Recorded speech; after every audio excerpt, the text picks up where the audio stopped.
Baik, Ustadz, tadi saya sudah banyak ngobrol gitu kan dengan Muklis Aprianto. Muklis Aprianto ini asli pemuda Kota Metro. Kalau ngelihat dari sosoknya, beliau ini kan memang anak muda yang menginspirasi ya, banyak anak-anak muda di Kota Metro lah khususnya. Kenapa? Karena dia tuh berangkat dari orang yang sangat biasa. Berangkat dari orang yang biasa yang sebenarnya juga tidak punya sangu keahlian, hanya sosok anak muda yang kemudian punya hobi. Nah itu ya. Ini poinnya tuh di sini nih, gitu loh. Jadi dia itu nggak yang punya pengetahuan terhadap satu keahlian tertentu yang menghantarkan dia untuk punya profesi itu. Dia tuh benar-benar yang cuman ya bukan tapi ini mudah-mudahan bisa di-share kan ke teman-teman yang lain. Dia hanya hobi saja di parkur, tapi kemudian parkur itulah yang kemudian menghidupi kehidupannya sampai hari ini, bahkan menghadiahkan umroh kan buat buat ibunya. Jadi menurut Ustadz gimana tuh? Ya, tadi sedikit mendengar kisahnya Muklis itu bagus sekali, sangat menginspirasi ya, terkhusus untuk anak-anak muda yang di zaman serba mungkin teknologi dan lain sebagainya itu.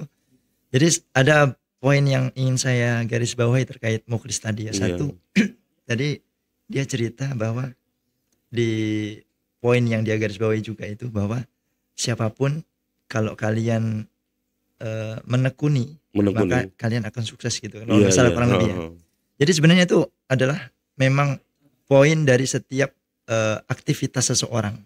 Maka siapapun hidup dimanapun dengan aktivitas apapun, kalau seseorang itu kemudian menekuni, meskipun mungkin dia tidak memiliki misalnya bakat yang terlalu menonjol gitu tapi berangkat dari yang biasa-biasa saja dengan kunci tekun dan hobi, dia istiqomah, gitu ya. Menikmati hobinya.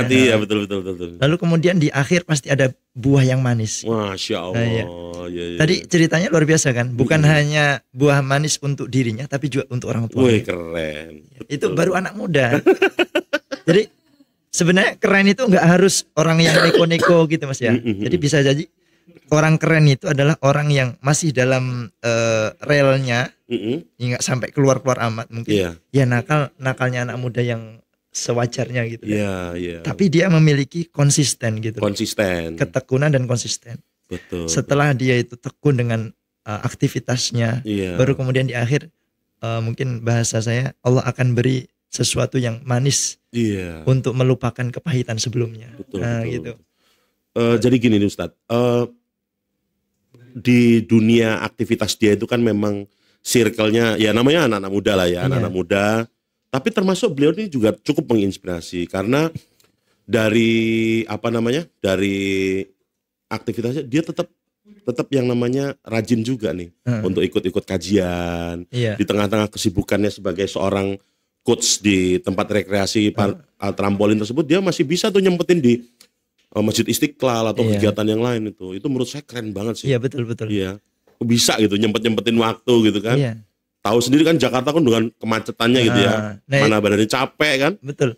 Nah itu menjadi satu poin plus juga untuk si Muklis tadi yang bisa dicontoh untuk anak-anak muda yang lain gitu. Sesibuk apapun dengan aktivitas apapun, dia masih bisa menyempatkan untuk aktivitas istilahnya rohani mungkin ya. Jadi yang perlu diberikan asupan itu bukan hanya jasmaninya saja dengan olahraga atau apapun, tapi juga hati itu sebenarnya dia memiliki kecenderungan untuk lapar, lapar, haus. Dan itu Muklis luar biasa. Dia masih bisa menyempatkan di tengah-tengah kesibukan dia. Betul. Meskipun dia orang kalau tadi disebut sebagai orang biasa aja. Flat gitu. Tapi di sela-sela aktivitas dia masih bisa menyempatkan, itu menjadi poin plus yang kemudian menjadi satu yang akhirnya diberikan oleh Allah itu istilahnya itu buah dari perjuangan yang sebelumnya. Jadi buah dari kesabaran ya. Betul. Sebelum pertanyaan kedua nih Ustadz, saya tuh sebenarnya punya cerita, tapi sebenarnya tadi saya terlupa begitu Ustadz sampaikan tuh, terus akhirnya saya ingat. Jadi saya di masa SMA itu saya punya seorang teman. Saya nggak usah sebutin namanya lah. Iya. Saya pakai inisial aja namanya GS. Oh ya. Nah, GS ya. Saya nggak enak nanti ditonton sama dia gitu kan. Karena kisahnya tuh pilu. Jadi pada waktu itu, pada waktu duduk di bangku SMA, saya sebagai anak muda dong, ya Iya, kan. betul. Anak muda yang gengsi gitu kan Iya. ya, yang pengen tampil kelihatan keren di hadapan orang banyak. Si GS ini berangkat sekolah bawa gerobak rongsokan. Oh, Seriously.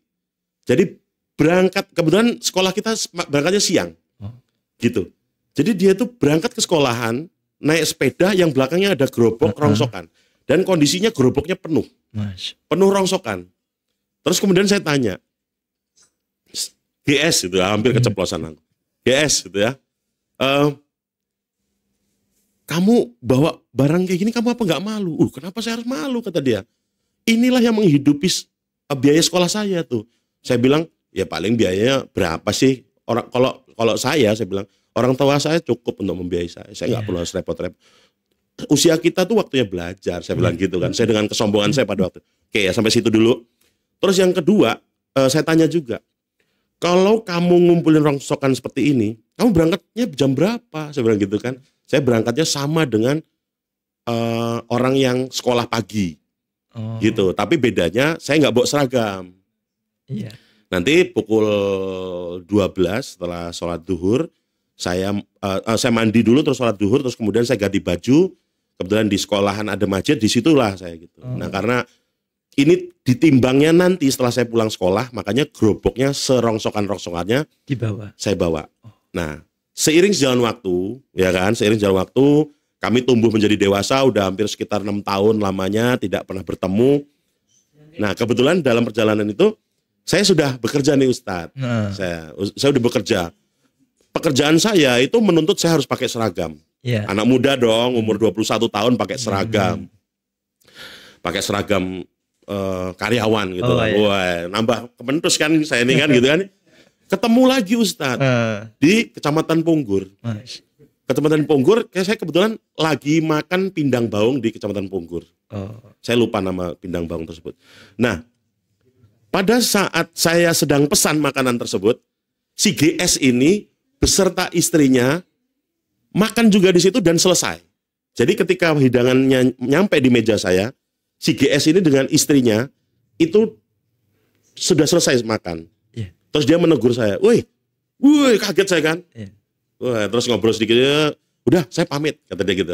Sampai ketemu lagi, pada waktu itu tukeran, belum ada handphone Ustadz. Pokoknya apa gitu yang bisa, alamatnya di mana, di sana, sini, sana gitu. Oke, nanti kapan-kapan aku main gitu kan gitu. Itu masih ada tumbuh kesombongan saya Ustadz. Tuh kan, gitu. Dalam hati saya waktu itu, belum terjadi pembayaran itu kan. Cuman gitu gua. Jadi ada sombong lagi gitu kan. Setelah beliau keluar dari rumah makan tersebut, beliau tuh naik satu kendaraan roda 4 yang menurut saya pada waktu itu nilainya luar biasa. Udah gitu mewah ya. lah ya. Udah mewah gitu ya. Beliau sama anak istrinya. Terus yang kedua, ternyata makanan saya sama bos saya dibayarin sama dia. Terus yang ketiga, saya tanya sama si pemilik warung. Emang kenal sama beliau itu? Oh saya kenal, itu Pak Haji namanya. Hah? Haji? Wah, udah Haji. Oh Haji kata dia. Oh serius Haji? Iya Pak.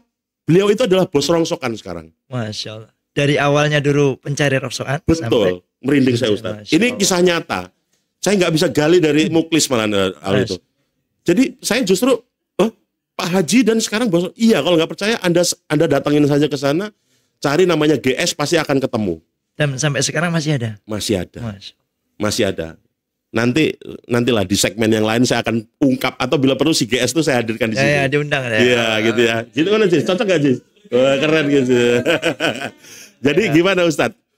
Tentang hal itu tadi kita kulik lagi. Jadi si Muklis ini akhirnya kemudian pulang lah. Ini cerita yang lain ya. Ini tadi cerita saya. Terus kemudian kita ini pertanyaan kedua. Si Muklis ini pulang karena kena pandemi. Ya kan?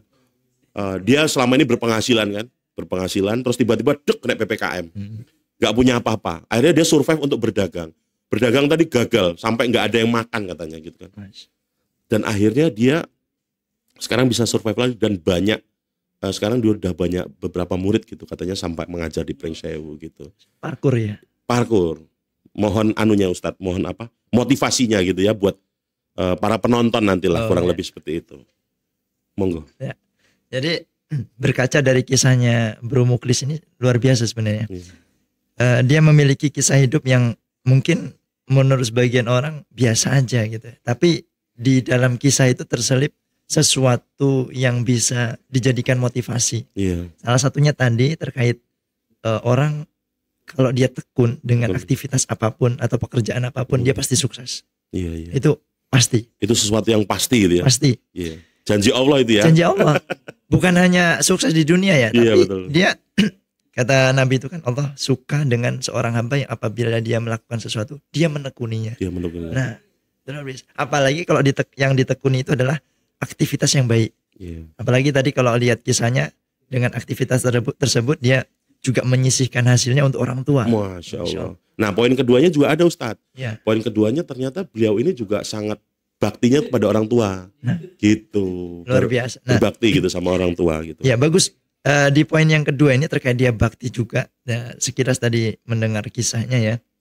Jadi Bro Muklis ini kan sudah berjuang bahkan sampai merantau jauh dengan orang tua hingga akhirnya kemudian pulang, dan ketika pulang juga buka usaha dengan orang tuanya bareng gitu kan, sampai di masa mungkin terpuruk gitu ya, sampai dagang nggak laku, lalu setelah itu kan kemudian dia bisa bangkit lagi, bangkit bahkan bisa jadi lebih baik dari sebelumnya. Lebih baik, makanya dipanggil 3 kali nggak mau lagi dia kan, gitu ya.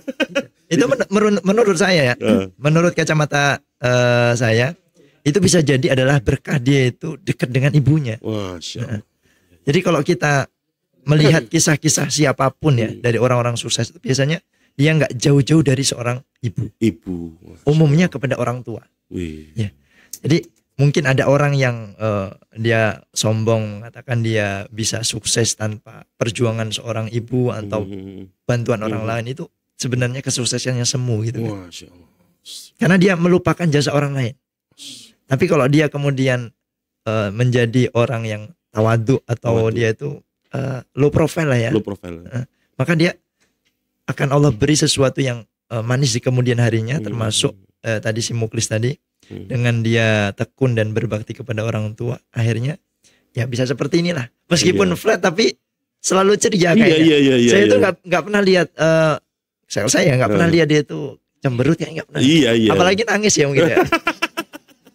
Orangnya memang flat ya. Memang benar, memang orangnya flat gitu. Jadi dari saya menyimpulkan tadi, dia tuh kerja di Jakarta untuk mengasah bakatnya sekaligus mendapatkan penghasilan tambahan. Kemudian kena pandemi COVID-19, kemudian yang akhirnya dia pulang kembali ke Lampung. Terus untuk bertahan hidup dia berdagang dengan modal yang selama ini dikumpulkan selama 4 tahun lamanya. Biasa. Terus kemudian Allah uji lagi dia dengan dagangan nggak laku tadi gitu. Ya, betul. Gitu. Tapi sekarang kita lain waktu nanti kita tanya juga sekarang duitnya ada berapa gitu ya. Siapa tahu bisa badarin kita gitu ya. Baik Ustadz, terima kasih banyak. Oke, siap. Jazakallah khair. Sip.